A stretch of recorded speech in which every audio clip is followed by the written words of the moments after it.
안녕하세요. 대한소화기암 연구학회와 함께하는 비욘드 라이브 방송입니다. 오늘은 소화기암 환자분들에 있어서 영양과 운동 이야기를 한번 해보려고 하는데요. 대한소화기암 연구학회 세 분의 전문가들과 함께 이야기 나눠보려고 합니다. 이민정, 정주원, 정윤진 교수님 모셨습니다. 인사드리겠습니다. 교수님 안녕하세요. 안녕하세요. 안녕하세요. 네, 네, 저는 칠곡 경북대병원 소화기내과에 근무하고 있는 정윤지입니다. 저는 주로 소화기암의 내시경 치료를 하고 있습니다. 네, 저는 동국대일산병원 소화기내과 이민정입니다. 저는 위장관 분야 진료를 하고 있습니다. 반갑습니다. 안녕하세요. 저는 용인세브란스 병원 소화기내과 정주원입니다. 저는 췌장암, 담도암으로 췌장 담도 질환에 대해서 진료를 보고 있습니다. 오늘 새 교수님과 함께 소화기암 환자들에게 있어 영양과 운동이 얼마나 중요한지 한번 짚어보려고 하는데요. 들으시다가 궁금한 점들 댓글에 남겨주시면 저희가 실시간으로 답변도 드리겠습니다. 댓글창 활발하게 기대해 보면서 오늘 방송 시작해 보도록 하겠습니다. 일단 소화기암과 영양에 대한 이야기를 해봐야 되겠는데요. 암 환자분들은 다들 잘 드셔야 한다는 건 알고 계시지만 유독 소화기암 환자에 있어서 영양 결핍이 심하다고 하더라고요. 그래서 실제로 어느 정도인지 한번 얘기해 주실 수 있을까요? 네, 소화기암은 조기에 발견되면 영양결핍이 거의 없지만 보통 진행성으로 이제 발견이 되면 소화기암은 영양결핍이 굉장히 되기 쉽습니다. 거의 절반 이상 대부분 영양결핍이 있는데요. 식도암, 위암, 특히 췌장암에서 영양결핍이 잘 됩니다. 그리고 소화기암 영양이 결핍되면은 치료받는데 여러 가지 어려움이 있고 또 예후나 합병증, 삶의 질하고도 굉장히 연관이 많아서 소화기암 환자에서는 영양이 굉장히 중요합니다. 네. 영양이 중요하다고 또 이야기를 해주셨는데 그 영양이 치료만큼 중요하다고는 생각을 못 하실 것 같아요. 네, 그래서 소화기암 환자에 있어서 영양이 치료만큼 중요하다는 점도 설명을 해주시면 좋을 것 같습니다. 네. 소화기암 환자들이 이제 항암 치료를 받을 때 영양이 결핍되면은 항암 치료를 잘 못 받게 되고 그러면 이제 항암제 용량이 줄거나 항암제 치료를 스탑하게 되면은 그만큼 그 사망 위험도 높아지고 안 좋습니다. 그리고 수술한 후에도 회복이 잘 안 돼서 여러 가지 감염 합병증이 많이 생기기 때문에 영양이 굉장히 중요하고요. 그리고 말기암 환자에서도 그 영양이 좋은 분들은 삶의 질이 잘 유지되고 그렇기 때문에 영양이 잘 안 되면 삶의 질하고도 굉장히 영향이 높습니다. 여러 연구에서도 이미 잘 밝혀진 바 있고요. 알겠습니다. 근데 내가 그리고 또 우리 보호자 입장에서 우리 가족이 영양이 어느 정도 충분한 건지를 가늠하기가 어려울 수 있잖아요. 그래서 영양 결핍을 어떻게 저희가 판단을 할 수 있는지 그거에 대한 팁도 있을까요? 그럼 제가 말씀을 드리겠습니다. 네. 저희가 영양을 전체적으로 이제 좀 부족하다고 했을 때는 부적절한 영양 공급으로 신체 기능 이상이 생기는 것을 영양 장애라고 말하고 있습니다. 그 범주에는 굉장히 5가지 정도 크게 분류를 할 수 있는데 우리가 흔히 말하는 영양이 낮다, 불량하다, 말뉴트리션 영양 불량이라고 하고요. 환자분들이 이제 나이가 드시거나 병에 걸리시면은 근력이 감소하고 노쇠하시잖아요. 그런 분류도 한 가지가 있고 또 최근 이슈가 많이 되고 있는 비만도 사실은 영양 장애입니다.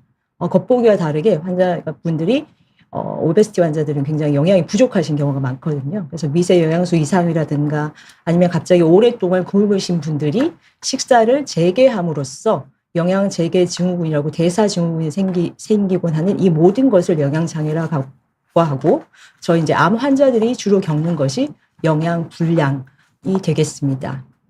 미세 영양소 이상이랑 그 증후군이 어떤 건지 조금 더 설명해 주시면 좋을 것 같아요. 네네. 저희가 이제 미세 영양소 이상이라는 것은 환자분들이 미네랄이나 비타민 같은 것들로 인해서 네. 어떤 특정한 예를 들어서 예전에 뭐 비타민 A가 부족하면 각기병이 있었다 뭐 이런 병들이 있었는데요.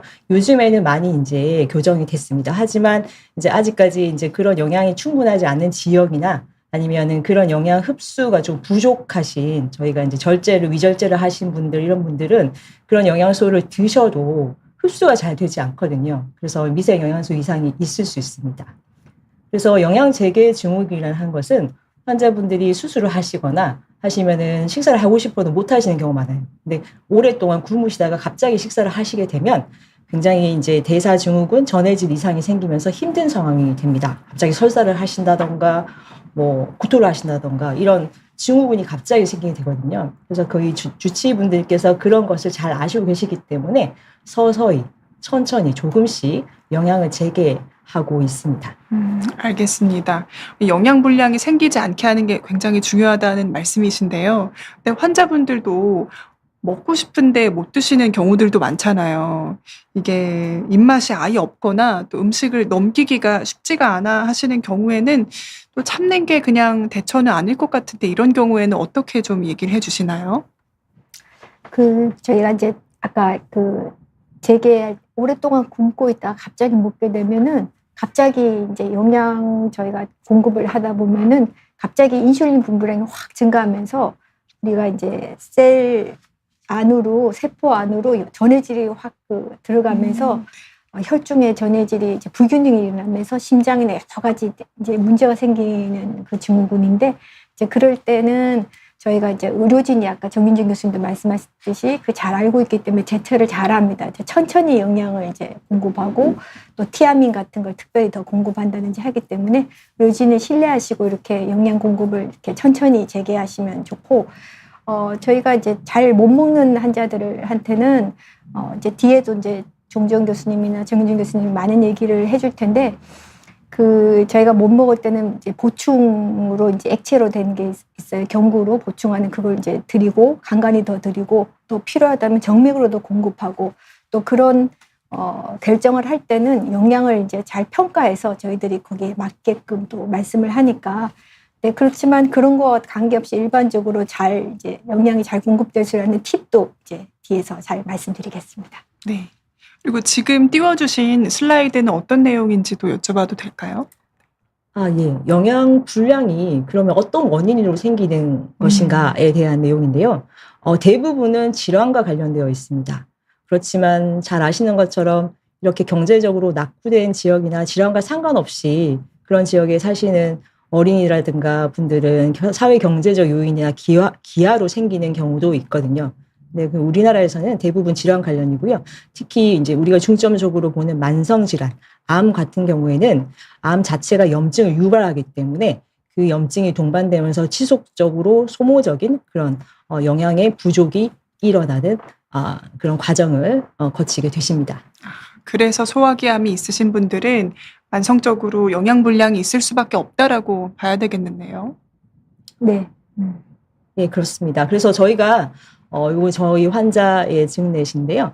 이분은 이제 위암이십니다. 환자분이 이제 잘 못 드시고 복통도 있으시고 이제 대변에서 피도 나오시고 이래가지고 오셨는데 보시면 저 부분이 어딘가 하면 위에서 12지장으로 내려가는 유문 통로입니다. 저 부분이 저렇게 암 종양으로 막혀버리니까 당연히 음식이 저류가 되고 내려가지 않고 환자분들이 굉장히 구토를 하시거나 힘드신 상황이 되는 것이죠. 그러니까 저런 분들은 그러면 계속 못 드시게 저렇게 놔둬야 되냐? 그렇지는 않고요. 또 저희가 이렇게 이 금속으로 된 망을 위 12지장과 위 사이의 유문에 걸쳐가지고 좁아진 내강을 넓혀서 식사를 하시게 하도록 하고 있습니다. 네, 알겠습니다. 또 다른 케이스도 하나 더 말씀을 드리면 이분은 이제 저렇게 노랗게 점선으로 이어진 부분이 이제 대장암 부분입니다. 대장암이 이 내강을 막고 있으면은 그 위쪽으로는 배변이 되지를 못하니까 배변이 이렇게 저류하여서 굉장히 장이 많이 늘어나고 아프실 수밖에 없습니다. 그래서 당연히 못 드시겠죠. 저런 분들은 그 병변을 내시경으로 확인하여서 그분 역시 스텐트로 이렇게 넓혀가지고 가능하면 식사를 하시고 배변 활동이 원활하도록 저희가 도와드리고 있습니다. 네, 이런 부분은 아까 임윤영 교수님께서 말씀하셨지만 영양 불량이 사실은 췌장암에서 많거든요. 정주원 교수님은 네. 어떻게 환자를 보고 계신지. 사실 췌장암은 증상 중에 하나가 환자들이 못 먹어서 체중이 많이 빠지고 영양 결핍이 돼서 오는 분들이 사실 많습니다. 췌장암의 가장 큰 특징적인 증상 중에 하나고요. 실제로 췌장암 환자의 한 3분의 2 정도가 영양 결핍이 있다라고 보여지고 있고, 췌장암을 수술하신 분들은 또다시 수술해서 위장의 구조가 바뀌기 때문에 음식 섭취하고 흡수하는데도 장애가 있습니다. 또 췌장암이 진행된 췌장암인 경우는 위암이나 대장암이 아니더라도 방금 보여주신 사진처럼 위나 대장 쪽이 꽉 막혀서 음식물이 내려가지 않는 경우가 있어서 마찬가지와 같은 스텐트 시술 같은 게 필요할 수도 있습니다. 네, 알겠습니다. 그리고 영양치료의 목적에 대한 슬라이드도 준비를 해주셨는데요. 저희 교수님들 세 분께서 많이 긴장하셔서 댓글 많이 인사를 해주신 네. 것 같아요. 지금 안녕하세요. 사월님도 인사해 주셨고요. 네. 네, 이종도님도 반갑습니다. 강의 잘 듣겠습니다. 교수님들 얘기 남겨주셨습니다. 감사합니다. 네, 그리고 애플파이님, 베제크님, 그리고 앞서서 오영도님도 이렇게 인사해 주셨습니다. 네. 오늘 이렇게 질문을 실시간으로 남겨주세요. 그래서 이런 네. 질문들에 대한 답변 해보면서 가보려고 하는데 한번 네, 네. 해볼까요? 네, 네. 의기양양님께서 채식만 하는 게 실제로 암을 예방하는 데 효과가 있나요? 하는 질문하셨습니다. 네, 그러니까 제가 채식만 먹는 게 채식주의자잖아요. 채식에는 이제 섬유소가 많거든요. 근데 섬유소가 많으면 실제로 대장암이나 여러 가지 암 예방에 효과적이거든요. 이제 채식을 하면은 항산화제, 그러니까 베타카로틴 이런 게 풍부한 음식들이 많기 때문에 실제로 암 예방 효과가 있는데, 채식만 있는 경우에 이제 그렇지 않는 사람보다 암이 더 예방이 되느냐에 대해서는 이제 근거 있는 그 결과는 아직 없습니다. 그래서 채식이 항산화제에 포함되고 파이버가 많이, 섬유소가 많아서 암 예방에는 효과적이지만, 그 채식주의자가 그렇지 않는 사람에 비해서 암 예방에 효과가 있다는 연구 결과는 아직은 부족합니다. 네, 그래서 골고루 균형 잡힌 식사를 하는 게 좋고, 채식을 많이 드시면 더 좋다, 이렇게 말씀드릴 수 있겠습니다. 네, 고맙습니다. 그 다음에 가을향기님께서 단백질 보충한다고 계란을 하루에 4-5개씩 드시는데 아마 이제 어머님이나 아버님이 드시나 봐요. 콜레스테롤 수치가 올라가서 콩팥 안 좋아질까 봐 걱정이 되신다고 하네요. 네, 이게 계란이 네. 그 이제 철분도 풍부하고 단백질도 풍부하고 이제 그런데 콜레스테롤 수치도 또 많이 올릴 수 있기 때문에 어느 계란이 그 이렇게 단백질이 이게 꼭 좋은 단백질이라고 꼭 얘기할 수는 없거든요. 근데 너무 지나치게 이것만 치우쳐서 먹는 것보다는 조금 이제 균형 잡히게 이렇게 드시는 게 더 중요하고, 또 콩팥이 나쁜 분들은 단백질을 좀 적게 드시는 게 좋습니다. 제가 보충을 나쁜 좀 분들은. 하면은 네. 콜레스테롤 수치가 높아져서 콩팥이 망가지지는 않습니다. 오히려 이제 계란에 들어있는 단백질 때문에 콩팥이 나빠질 수 있다는 건데, 건강한 사람들은 계란 때문에 콩팥이 망가지지는 않고요. 진행성 신부전이 있는 분들은 콩팥에 위험이 가해질 수 있기 때문에 계란량을 자제해야 되지만, 건강하신 분들 아니면은 혹시 암 환자셔서 식사량이 줄거나 영양 상태가 부족하신 분들은 계란을 하루에 4-5개 드시는 거는 전혀 문제가 되지 않습니다. 알겠습니다. 혹시 더 추가적으로 얘기해 주실 거는 없으신가요? 그 환자분들께서 이제 여러 가지 이제 요새 챗GPT도 있고 하니까 굉장히 유명한 뭐 하버드 대학 뭐 이런 데서 좋은 연구들이 막 나오면은 그 연구를 보고 굉장히 권위 있는 학교 교수님들이시니까 저렇게 하면 돼 그러면서 한 가지를 막 따라 하시는 그런 경향이 있습니다. 하지만 저희가 보는 입장에서는 하나의 연구는 사실은 그 하나만으로 결론을 내기는 어렵습니다. 그래서 저희가 오늘 말씀드릴 내용은 여러 가지 연구를 종합해서 내리는 결론을 말씀을 드리는 것이고, 그런 신뢰 있는 그런 것을 조금 참고하셔가지고 이제 식사를 어떻게 하실지 결정하시는 게 좋을 것 같습니다. 네, 알겠습니다. 교수님들께서 이렇게 친절하게 답변 주실 예정이니까요. 소화기 건강, 소화기 질환 관련해서 궁금한 점들 댓글에 남겨주시면 좋겠습니다. 그러면 이제 슬라이드로 또 넘어가서 이야기 나눠보겠습니다. 준비해 주신 슬라이드가 영양치료의 목적인데요. 이 영양치료의 목적은 아까 영양이 불량하면은 환자의 예후가 나쁩니다. 특히 소화기암 환자들은 굉장히 영양이 중요하거든요. 그래서 이런 분들 어떻게 할까? 가능한 빨리 선별을 해야 합니다. 이분이 영양이 부족하다. 원래 이렇게밖에 조금밖에 안 드셔. 이렇게 말씀하실 것이 아니라 옆에 계신 가족분이나 가까우신 분들이 이거 정말 못 먹는 게 확실해. 이렇게 이제 해서 병원에 이제 모시고 오셔야 되거든요. 그것을 저희가 이제 선별이라고 하고 이제 모시고 오시면 또 저희 의료진이나 아니면 영양사 선생님, 간호사 선생님 같이 이렇게 그것을 어떤 부분이 부족하신가 이렇게 전문적으로 평가를 하게 됩니다. 그래서 궁극적으로는 이런 과정을 거쳐서 환자의 예후를 조금 더 향상시키려는 목적이 있는 것이죠. 그래서 합병증을 감소시키고 궁극적으로 환자분들이 치료를 잘 견디게 하고 또 예후를 좋게 하려는 목적이 있습니다. 그래서 우리가 영양평가를 할 때는 아까 말씀드린 영양선별은 영양불량 위암인 환자들을 가능한 빠르게 하는 것이 좋겠고 전문가가 아니더라도 집에 계신 가족분들 또 스스로 가능하십니다. 그래서 병원에 모시고 오시는 것이 좋겠고요. 그러면 우리가 영양선별을 어떻게 해야 하나요? 우리 아버님 지금 식사 잘 하시는지 저희가 어떻게 알 수 있을까요? 이제 하시면은 가장 저희가 이제 보편적으로 쓰이는 영양선별 도구가 NRS 2002라고 병원에서도 이것을 사용하고 있습니다. 그래서 그 기준을 보시면 저희가 키와 몸무게를 알면은 체질량 지수를 구할 수가 있습니다. 인터넷 사이트나 아니면 아주 간단하게 구할 수가 있는데 그 체질량 지수가 20.5보다 낮은가 또 최근 3개월간 환자분의 체중 감소가 있었는가 바로 지난주에 식사량이 갑자기 감소하셨는가 그리고 환자분이 계속 누워만 계시고 중증에 들어가셨는가 이 4가지 중에 한 가지라도 해당이 되신다면 병원에 모시고 오시는 것이 좋겠습니다. 그래서 저희가 이제 오시면은 환자분의 상황을 얼마나 몸무게가 빠졌는지 보고 이렇게 판별을 해드리고요. 그 상황에 따라서 심하다, 또 괜찮으시다, 조금 지나시면 괜찮을 것이다 이렇게 판별을 해드리고 심하신 분들은 바로 영양치료에 들어가게 되겠습니다. 네, 네. 알겠습니다. 네. 그다음에 질문이 식사량이 줄면 그러면 어떻게 해야 하는지 또 슬라이드를 준비를 해주셨는데요. 네네.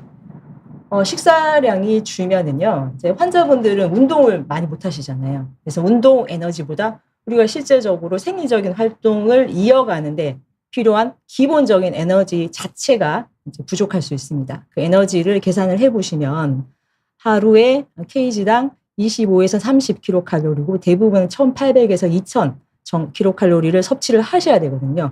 근데 저것을 이제 단백질 잘 아시겠지만 탄수화물, 지방으로 이렇게 나누어서 섭취를 하셔야 되고 탄수화물이 저 칼로리의 50에서 60%, 지방은 탄수화물의 한 반 정도, 15에서 30%, 그리고 단백질은 킬로그램당 1.2에서 1.5g 정도를 섭취를 하시는 게 적절합니다. 이렇게 그러면 물으시거든요. 이거 우리가 어떻게 계산하나요? 이렇게 맞죠. 어떻게 음식도 굉장히 다양하신데 계산하시기가 쉽지 않아서 최근에는 식품, 의약품 안전처, 식약처에서 여러 가지 좋은 사이트를 많이 보여주고 계시거든요. 그래서 식품 안전 섭취 가이드라는 것을 이제 이렇게 치시면 저런 화면이 나오게 되는데 저기 보면은 음식에 따라서 이 칼로리나 들어있는 영양소가 계산이 됩니다. 그래서 아침, 점심, 저녁, 간식까지 예를 들어서 계란을 치게 되면 보시는 것처럼 계란라면, 계란 후라이, 계란말이 굉장히 다양한 음식들이 다 나오고 있거든요. 이제 저것을 클릭을 하셔가지고 칼로리를 계산하시고 그에 포함된 단백질, 지방까지 쭉 연결해서 진행을 하시면 확인을 하실 수가 있고요. 또 저는 갤럭시를 쓰는데 갤럭시 보면 삼성 헬스라고 있습니다. 그래서 거기에서도 저런 서비스를 아주 간단하게 편하게 제공을 하고 있습니다. 정보를 쉽게 확인할 수가 있겠습니다. 네. 그리고 또 슬라이드를 준비해 주셨는데요. 그래도 오늘 하이라이트 질문을 안 드릴 수 없을 것 같아요. 소화기암 환자들의 영양 수칙에 대해서 새 교수님께서 정리를 해 주신다고 합니다. 네. 우선은 제가 지금 얘기 드리는 거는 소화기암 환자들을 대상으로 제가 권고를 드리는 거예요. 그래서 소화기암 환자들은 어떻게 영양 공급을 하고 영양을 유지를 해야 되느냐라고 저희가 말씀을 드리면은 첫 번째는 경구 시기를 잘 유지하는 게 가장 중요한 원칙입니다. 좋은 음식을 잘 드시는 게 제일 첫 번째예요. 아무리 좋은 영양제를 드시거나 영양주사를 맞는 건 하나도 소용이 없고요. 기본적으로 음식 섭취를 잘 하셔야 됩니다. 그리고 근데 이제 암이 있는 경우는 이제 드시는 게 굉장히 어려운 경우가 있기 때문에 우리 일반 사람이 드시는 것처럼 하루 3끼, 하루 2끼 이렇게 나눠서 드시는 것보다는 하루에 소량씩 자주 드시는 게 좋고요. 중간중간 간식으로 보충을 하시는 게 좋을 것 같습니다. 그리고 하루 중에도 사람마다 어느 시간에 더 입맛이 더 잘 땡기는 때가 있어요. 어떤 분들은 아침에 잘 소화도 잘 되고 식사도 많이 할 수 있는 분이 있고 어떤 분들은 저녁에 드시는 분들이 있는데 본인이 어느 시간대에 입맛이 제일 좋은지 소화가 잘 좋은지 이건 본인 스스로를 좀 체크를 해봐서 그 시간대에 조금 더 집중적으로 드시는 게 좋고요. 또 식사를 하실 때 가능하면은 이제 음수량, 물이나 국을 좀 많이 말아서 드시거나 이런 건 피하셨으면 합니다. 왜냐면은 소화할 때는 위장관 운동 기능도 하지만 소화제, 이렇게 효소와 효소제가 같이 나오는데 소화 효소제가 물을 많이 드시면 다 희석이 됩니다. 그래서 그런 경우는 소화 효소제의 효과가 확 떨어지기 때문에 가능한 물은 최소한으로 드시고 잘 씹어서 오래오래 씹어서 드시는 것이 가장 좋습니다. 그래서 음식 섭취를 잘 하시는 게 좋은데 또 하나는 이제 암 환자, 항암 치료를 하시고 수술하신 분들은 입맛도 변합니다. 냄새도 잘 못 맡고 입도 막 뭔가 드시면 쓰다고 하시고 그러는 분들이 있는데 그래서 다양한 조미료, 다양한 음식, 다양한 요리법을 활용해서 어떤 음식에서 본인이 제일 입맛이 잘 땡기고 잘 섭취를 할 수 있는지 그런 걸 한번 체크를 해보시는 게 좋을 것 같고요. 또 이제 새콤한 음식을 하게 되면 침샘을 자극하기 때문에 씹는 데 더 도움이 될 수 있습니다. 그래서 다양한 방법을 시도를 하셨으면 좋겠습니다. 그러고 또 하나는 이제 드시는 양 자체가 굉장히 줄어들 수 있어요. 위 수술을 하셨거나 수술을 하지 않더라도 위장관이 아까 폐쇄가 있어가지고 스텐트 같은 거 넣으신 분들은 한 번에 많이 못 드시면 제가 중간중간 간식을 드시라고 하잖아요. 뭐 고구마 이런 것도 좋고 그렇긴 하지만 요즘엔 액상 경구 영양 보충제가 있습니다. 뒤에 한번 보시면은, 여러분들도 굉장히 많이 들어보셨을 거예요. 뉴케어, 메디웰, 그린비어, 굉장히 다양한 곳에서 정말 좋은 영양제들이 많이 나오는데요. 이것이 이제 일반 사람들을 위한 프로틴 강화제도 있지만, 암 환자나 어떤 특정 질환, 당뇨, 신장 질환, 이런 위장관 질환 환자들을 대상으로 특정한 영양소를 더 집중적으로 구성을 했기 때문에 이런 영양보충 음료를 중간중간 간식으로 1-2개씩 드셨으면 하고요. 또 이제 입맛도 굉장히 까다로워지기 때문에 여러 가지 이 보충 음료들을 한 번씩 다 시도를 해봐서 본인의 입맛에 잘 맞는 것을 골라서 잘 체크를 해서 많이 드시는 것을 권해드립니다. 그리고 또 마지막으로 드리고 싶은 얘기는 신체 활동을 유지를 하셔야 됩니다. 우리가 누워있으면은 입맛이 하나도 없습니다. 잘 운동하고 근육량이 잘 건강해야 입맛도 많이 땡기거든요. 우리가 운동을 수영 아니면 달리기를 하고 나면 배가 고파지잖아요. 그래서 운동량도 충분히 유지를 하셔야 입맛도 많이 회복이 된다는 것을 말씀드리고 싶습니다. 네, 고맙습니다. 신체 활동을 얘기해 주셨는데요. 음식에서 이어서 운동도 사실은 암 환자에게 중요한 역할 중에 하나입니다. 또 최근에는 암 환자들에게 근육량이 생존과 또 연관이 있다는 이야기들도 조금 들려오더라고요. 그래서 정말로 근육이 암 환자의 생명줄이라고 해도 과언이 아닌 것인지 이 질문 한번 드려보도록 하겠습니다. 그럼요. 이제 근육량은 굉장히 중요합니다. 저희가 같은 나이라도 근육량이 많은 환자들은 체력도 좋고 그리고 암 치료도 잘 견디고 예후도 좋습니다. 그리고 근육은 단순히 체력만 반영하는 게 아니고 우리 근육이라는 데는 대사기관이거든요. 단백질, 에너지, 면역, 염증 이런 걸 조절하는 굉장한 중요한 기관이기 때문에 근육량을 잘 유지하는 게 좋고 유산소 운동뿐 아니라 근육 증강 운동 이런 거 하시는 게 좋습니다. 같이 하고 또 단백질 섭취 이렇게 정말 중요합니다. 근데 환자분들께서는 기운도 없는데 운동을 어떻게 해요, 원장님? 하실 수도 있을 것 같은데 운동이 왜 중요한지 조금 더 날카롭게 짚어주시면 어떨까요? 저희는 입원해서 전혀 못 움직이는 환자도 저희가 침상으로 재활치료를 하거든요. 이제 재활치료사나 이제 주변 사람들 도움을 받아서 이제 스트레칭도 하고 다리 운동도 시키고 자꾸 이제 자세도 이동하게 하고 휠체어도 이렇게 다니시게 이렇게 하거든요. 그리고 또 우리 정준 교수님도 아까 이제 강의 여기 전에 말씀하셨는데 계단 운동이라든지 평소에 이렇게 운동을 조금이라도 하는 게 또 힘들게 하면 그만큼 또 피로도가 있기 때문에 잠도 잘 주무시고 그리고 나면 식욕도 있고 기운도 나고 치료에 잘 견딜 수가 있거든요. 그래서 조금 운동을 정말 다 강조하고 싶습니다. 못 움직이시는 분들은 침대 위에 누워서 할 수 있는 운동 중에 하나가 우리 손에 악력이요? 악력기 있으시잖아요. 연세 드신 분들이면 손에 계속 쥐고 그 주먹에 쥐고 하시는데 그것만으로도 큰 운동이 됩니다. 이제 우리 손의 악력이 또 생존율하고 연관이 많이 된다라고 하거든요. 그래서 그거부터 시작을 하시고 팔 근육 올라가면은 다리 근육도 이제 천천히 계단 오르기 열심히 하시면서 회복을 해가시는 게 좋을 것 같습니다. 침대에만 누워 있으면 절대 근육량은 늘지 않고 점점 줄어듭니다. 무섭게 줄어들기 때문에 움직이셔야 됩니다. 네. 무섭게 줄어든다는 말이 굉장히 귀에 꽂히네요. 알겠습니다. 암 환자분들께서도 힘들더라도 운동을 하는 게 생존율에 직결된다는 점을 생각을 하고 운동을 해야겠다 생각이 듭니다. 네. 그럼 저희 또 시청자분들께서 주신 질문 답변 한번 드려보도록 하겠습니다. 임수연님께서요. 위암 수술 이후로 붉은 고기는 못 먹는다는데 정말 그런가요? 맞다면 위암만큼은 정말 피하고 싶네요 하고 질문 주셨어요. 제가 말씀드리겠습니다. 위암 수술을 하시면 위를 다 절제하셨거나 아니면 3분의 2 이상을 잘라내시게 되는데요. 그러면 사실은 그런 분들은 이제 위는 음식을 이렇게 저장을 하고 거기서 소화를 시키는 기관이 있잖아요. 그 부분에 많은 부분이 잘려나가니까 소화기관이라든가 이런 것이 굉장히 기능이 떨어지시게 되십니다. 그만큼 영양이 불량하시거든요.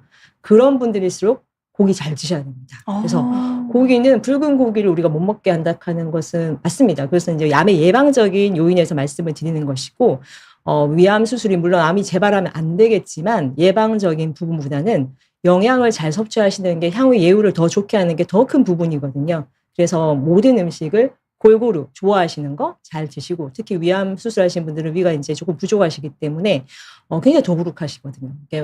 이 공간이 좁으니까. 그래서 좀 천천히 자주 잘 씹어서 또 그렇게 드시는 것이 좋겠습니다. 네, 고맙습니다. 그다음에 슬기님께서요. 소화기암 수치에 관련된 질문을 하셨는데요. 저는 처음 들어봤거든요. 근데 이게 어떤 내용인지 답변을 주실 수 있을까요? 사실 말씀 주시는 것만으로는 어떤 수치를 말씀하시는지 사실 정확하진 않아요. 근데 이제 소화기 암을 보는 수치가 알파피토프로테인도 있고 그거는 간암을 보는 수치고요. 여러 개가 있군요. 네, 여러 개가 있습니다. CEA라는 수치는 주로 위암 대장암을 보는 수치고요. CA19-9라는 수치는 이제 췌장암 담도암 쪽을 봅니다. 물론 다른 암에서도 서로 겹치는 그런 게 있긴 한데요. 지금 그냥 주신 수치만 봐서는 제가 생각하기에는 CA19-9 수치를 말씀하시는 것 같아요. 수치 양 봐서는. 그거를 기준으로 말씀을 드리면은 보통 이거는 이제 검사하는 기계마다 정상 수치가 다르긴 하는데 한 35에서 37까지가 정상이고요. 검진에서 이 피검사를 굉장히 많이 해서 약간 질문하신 분처럼 약간 수치가 높아서 상담하러 오시는 분들이 굉장히 많습니다. 결론적으로 얘기 드리면은 이 정도 수치는 정상 범위라고 할 수 있고요. 이거는 저희가 정상, 비정상을 나누는 거는 대략 한 80%, 90%의 정상 환자는 이 정도다라는 수치를 그렇게 한 거지 칼같이 이거보다 높으면 암이 있다라고 하지 않고요. 또 CA19-9 수치는 췌장 담도 암이 있을 때만 올라가진 않습니다. 특히 젊은 여자들 같은 경우는 난소에 물혹이 있다거나 아니면은 나이 드신 분들은 폐질환이 있거나 결핵을 앓아서 폐가 조금 망가졌거나 그런 경우에도 이 수치가 올라갈 수 있기 때문에 단순히 이 수치만으로는 저희가 절대 암을 판단하지 않고 지금 질문자의 수치 정도로는 추적 관찰하고 이후에도 계속 이 정도 수치에서 유지가 된다면은 추가 검사는 사실은 필요하지는 않습니다. 네. 알겠습니다. 네, 자세하게 설명을 해주셨고요. 오영도님 질문 읽어보겠습니다. 허리와 관절로 인해서 진통소염제를 10년 넘게 복용하시다 보니까 위가 많이 안 좋아지셨나 봐요. 그러니까 진통소염제만으로도 맵고 짠 거 평소에 안 드시는데도 이렇게 위가 망가질 수 있나요? 하는 질문을 주셨습니다. 네, 그럼요. 저희가 특히 65세 나이가 더 들수록 진통소염제 먹으면은 위궤양이나 여러 가지 위장장애가 더 생기는 거거든요. 아무리 식사를 조절하고 그렇게 해도 진통소염제만으로 나이가 들고 특히 또 헬리코박터 파이로리를 가지고 계신 분이라면은 더더욱 이런 진통소염제에 의한 위궤양, 위장장애가 더 생길 수가 있습니다. 그래서 이럴 경우에는 위궤양이 생겼을 경우에는 양성자 펌프 억제제라는 그 약을 같이 진통소염제와 먹으면은 진통소염제에 의한 위 손상을 막을 수가 있습니다. 그래서 약 하나만 더 드시면은 진통소염제에 의한 위 손상, 위장 장애를 경감시킬 수가 있습니다. 제가 추가로 말씀드리면 네. 괜히 보니까 이렇게 위궤양도 아주 심하게 왔었고 피범벅된 제 위 부장 보고 놀랐으면 정말 놀라셨을 것 같아요. 굉장히 심하게 오셨다는 얘기인데 진통소염제를 드시게 되면 환자가 위궤양이 생겼을 때 그런 통증을 소염제가 가리는 마스킹 효과가 있습니다. 그래서 그것이 계속 진행을 함에도 불구하고 환자분들 잘 모르시거든요. 그래서 조기에 위궤양을 치료가 그렇게 어려운 병이 아닌데 너무 늦게 오셔가지고 장이 터진다거나 출혈을 멈추지 않는다거나 그래서 결국은 수술을 하시는 이런 경우도 간혹 있습니다. 그래서 아까 말씀하신 것처럼 진통소염제를 저렇게 이제 반드시 통증 때문에 이제 드셔야 되는 상황이라면 위산 억제제를 같이 복용을 하시는 것이 좋겠습니다. 저도 한마디 더 드리면은 고용량의 비타민 C는 위점막의 손상에 굉장히 중요한 역할을 하거든요. 그래서 본인과 같이 위장에 위궤양이 있으셨고 역류성 식도염도 있었고 그런 경우는 비타민 C 가루를 공복에 드시는 거는 굉장히 나쁜 습관이시고요. 일반적으로 과일, 채소를 열심히 잘 드신다 그러면은 굳이 비타민C 보충제를 저는 권하지 않습니다. 오히려 본인에게는 위궤양이나 위점막 손상, 만성 위축성 위험을 더 유발할 수 있기 때문에 이렇게 굳이 드시지 않는 것을 권해드립니다. 만약에 드신다 그러면 식후에 드시도록 권해드릴게요. 네, 식사 중간에 먹는 것도 좋대요. 비타민C하고 식사 중간에 먹었을 때가 제일 좋다는 것. 네, 알겠습니다. 그다음에 아리랑구님께서 질문 주셨는데요. 60대 아버지께서 대장 내시경을 받으셨는데 용종이 좀 나오셨나 봐요. 그래서 이번에 제거를 하고 또 큰 거는 조직 검사를 받았는데 좋은 거는 아니라고 하더라고요. 그래서 암으로 넘어가는 단계라고 해서 조금 불안했는데 어떻게 이게 좀 더 불안을 해야 할 일인지 또 네. 질문 남겨주셨네요. 아니, 그럼요. 저희가 이제 50세 이상에서는 대장 내시경 반드시 받는 게 유리하세요. 용종이 있으면 제거하고 그게 또 암으로 되기 때문에 제거하는 게 좋은데 되게 이제 용종이 선종인 경우도 있고 또 염증인 경우도 있고 가증식성 용종도 있는데 되게 선종인 경우에 암으로 넘어가는 그 암 전 단계라고 해서 이제 의사들이 이렇게 설명을 그렇게 해드릴 텐데요. 그래서 아마 선종이었는데 이거를 내시경적으로 완전히 제거했으면은 이건 괜찮습니다. 그쪽에 이제 완치됐다고 생각을 하시면 되고 하지만 이제 용종이 다른데 또 생길 수가 있거든요. 그리고 또 우리가 나이가 들수록 용종이 자꾸 생기기 때문에 주기적으로 이제 또 내시경을 받아서 또 떼고 이렇게 하시는 것이 암 예방의 가장 확실한 방법일 것 같습니다. 암 전 단계에서 내시경적으로 뗐다면 걱정 안 하셔도 됩니다. 또 암이라 하더라도 저희가 이제 조기암 경우에는 내시경적으로 완전 절제가 또 가능하거든요. 네. 저 추가를 하면은 아버님께서 용종이 여러 개 있고 특히 선종이 있었으면은 자녀분들도 아마 있으실 가능성이 좀 있을 거예요. 그래서 자녀분들도 잊지 말고 검진을 잘 받으셨으면 합니다. 네, 알겠습니다. 그 다음에 온유님께서요. 위 전절제를 하게 되면 치매 위험이 증가하는 게 맞는 사실인지 질문을 좀 남기셨거든요. 이게 이제 저희가 위 전절제나 이제 위를 절제하면은 오랜 기간 지나면 바이타민 B12가 부족하거든요. 그래서 바이타민 B12가 부족하기 때문에 우리가 주기적으로 또 주사를 이제 주기도 하는데 그런 것 때문에 이제 치매 위험이 증가한다고 얘기는 할 수 있어요. 그리고 또 빈혈도 이제 잘 오기 때문에 이제 그런 것 때문에 이제 말씀을 할 수 있는데 그래도 너무 걱정 안 하셔도 됩니다. 알겠습니다. 그다음에 꺼봉님 질문은 저희가 어떻게 답변을 드리면 될까요? 이게 검색을 해봐야 되겠죠, 아무래도. 아니, 그 제가 네. 이제 USDA에서 새로 발표한 푸드 피라미드인데요. 이제 이게 그러니까 우리가 지중해세 식단이 뭐 이게 굉장히 건강에 좋은 식단이거든요. 이제 지중해세 식단은 이제 어떤 음식을 얼마나 자주 또 어느 정도 칼로리를 이렇게 먹는다는 것을 이제 정의하고 그걸 음식 피라미드 이렇게 삼각형으로 이렇게 보여주는 거거든요. 모형으로. 그리고 또 대시 다이어트, 고혈압을 이제 좀 적게 하는 다이어트 식단 이렇게 해서 푸드 피라미드로 얘기하는데 푸드 피라미드는 어떤 거냐면 좋은 영양 그 식단을 이제 제한하는 거예요. 어떤 특정 질환을 억제하고 건강에 좋은 장수하는 식단을 이제 제한하는데 어떤 음식을 많이 먹고 어느 주기로 먹고 뭐 이런 걸 제한하는 겁니다. 알겠습니다. 한번 보시면 재밌습니다. 네. 네, 알겠습니다. 좋은 음식 짜임새라고 이해하면 되겠네요. 네, 네. 알겠습니다. 그리고 오영도님께서 세 분 교수님께서 함께 답변해 주시니까 더 도움되었다고 정말 고맙습니다라고 댓글 남겨주셨습니다. 네, 감사합니다. 네. 네, 오늘 이렇게 세 분 교수님과 함께 소화기암 환자에서 영양과 운동이 얼마나 중요한지 알아봤는데요. 이번에는 일반적인 암에서도 저희가 예방할 수 있는 수칙들이 있다고 해서 그 이야기를 해주신다고 합니다. 슬라이드가 네, 준비되어 있습니다. 일반적으로 암에 대한 암 예방 수칙은 이제 저희 뭐 세계 암 연구 재단에서 이렇게 제안하게 가장 많은 건데요.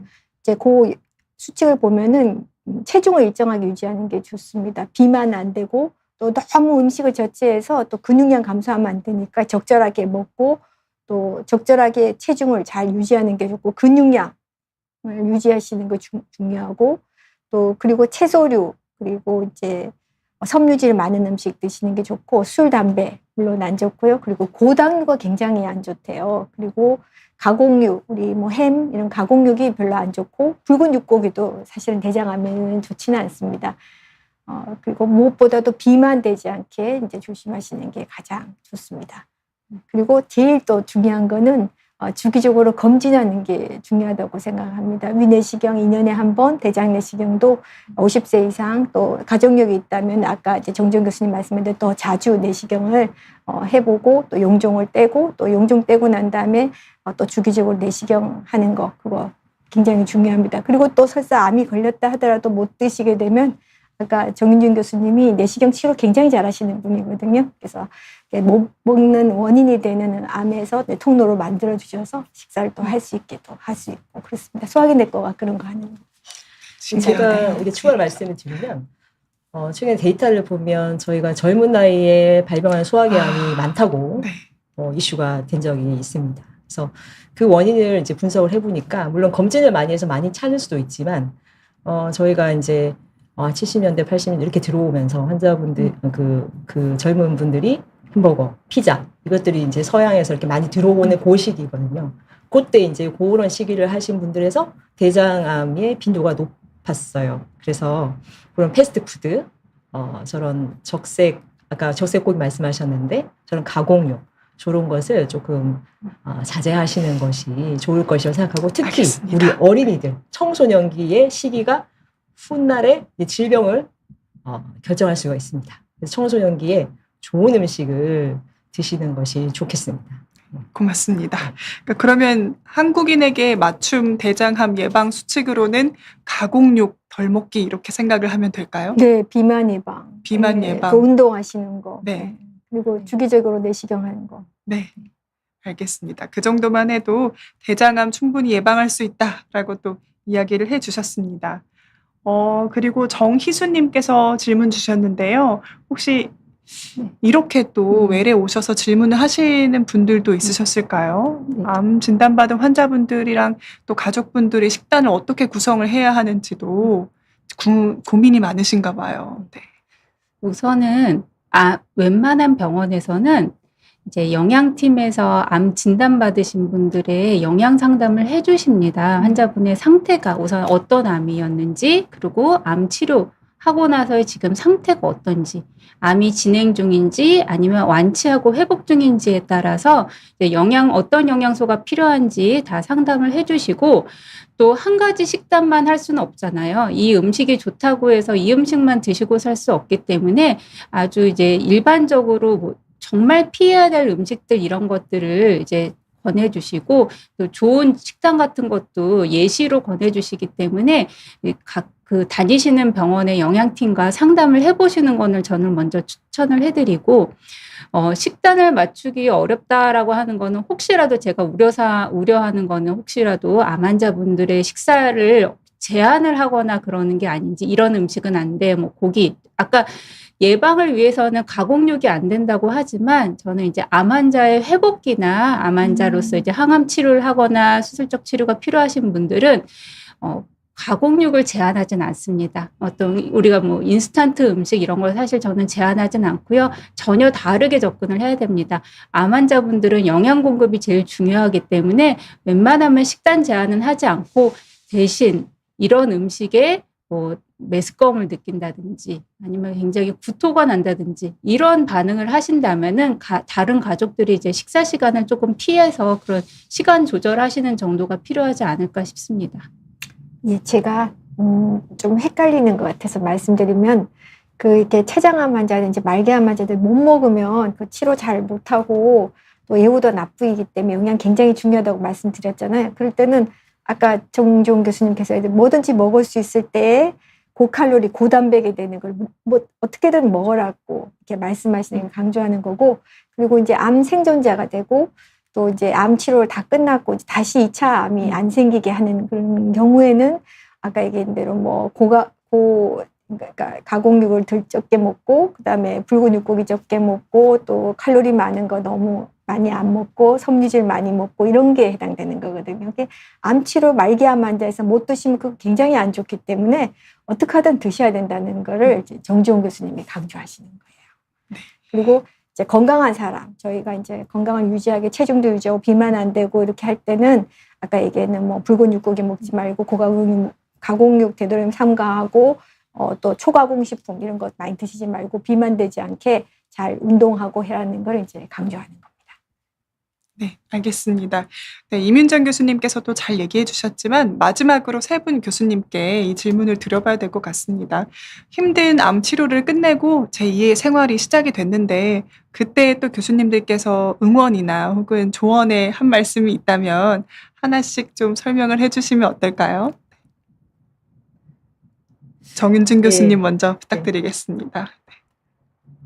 정말 좋으실 것 같습니다. 제가 오늘 대구에서 지난주에 비가 왔는데 오늘 기차를 타려보니까 비 온 뒤 엄청 날씨가 개가지고 저희가 비 온 뒤 채널입니다. 그러니까 저희 암 환자분들께서 이 비 온 뒤에 이런 느낌을 기다리시면서 계속 견디시고 계시는 것이 아닐까, 이런 생각이 들었습니다.